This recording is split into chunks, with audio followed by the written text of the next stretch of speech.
টানা বৃষ্টি ও বন্যার পানির স্রোতে পেঞ্চি বেগমের সাজানো সব কিছুই এলোমেলো হয়ে গেল। এখন নিঃস্ব হয়ে পেঞ্চি বেগম পানি ভর্তি রাস্তার উপর বসে আছেন। বলছেন, ক্ষুধার যন্ত্রণায় আর ভালো লাগছে না, বিন্দুমাত্র কেউ আমাদের খোঁজ খবর নিচ্ছে না।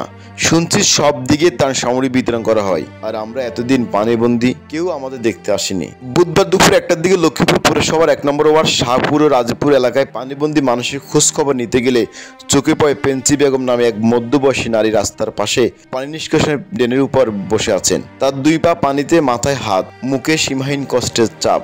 বসে রয়েছি, কোনো সাহায্য হয় না, সরাত হয় না, হানি এক বুক ঘরের ভিতরে, ঘরে সব শেষ হয়ে যায়, ঠিক মতন খাওয়া দাওয়া হয়নি।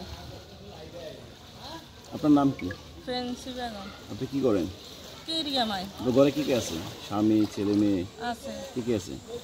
স্বামী আছে, ছেলে আছে, মেয়ে 3 জন আছে, ছেলে 2 আছে। হ্যাঁ, ওরা আছে কই এখন? আছে ঘরে, ব্যাগে আছে, দোয়ানে আছে, ঘরে আছে। আপনি হঠাৎ এবার আসতে বসেছেন কেন? কীর্তন চিন্তা দানটা তো ভালো লাগে না, খাইলাম কতন চললাম কমে দিব।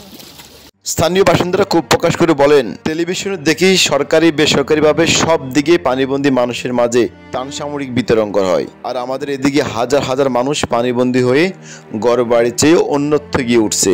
অনেকে আবার মানুষের বাইরে চাঁদের উপরে থাকছে, কেউ বা আবার দুঃখে কষ্টে ঘরে আছেন।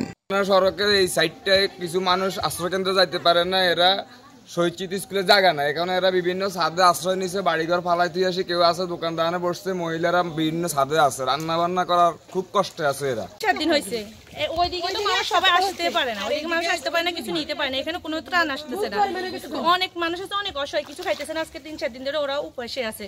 এদিকে অনেক পানি, আমরা বুক হবে না পানিতে থাকে, আমাদের এদিকে এখনো শুকনো খাবার বা কোনো খানা আমাদের এদিকে ঢোকে নাই। সংশ্লিষ্ট কর্তৃপক্ষ দ্রুত রাজীবপুর এবং শাহপুর এলাকায় পরিদর্শন করে যথাযথ ব্যবস্থা গ্রহণ করবেন এবং বানবাসী মানুষের মাঝে ত্রাণ সামগ্রী বিতরণ করবেন, এমন তো প্রত্যাশা করেন সকলে। মোহাম্মদ রুবুল হোসেন, ঢাকা মেল, লক্ষ্মীপুর।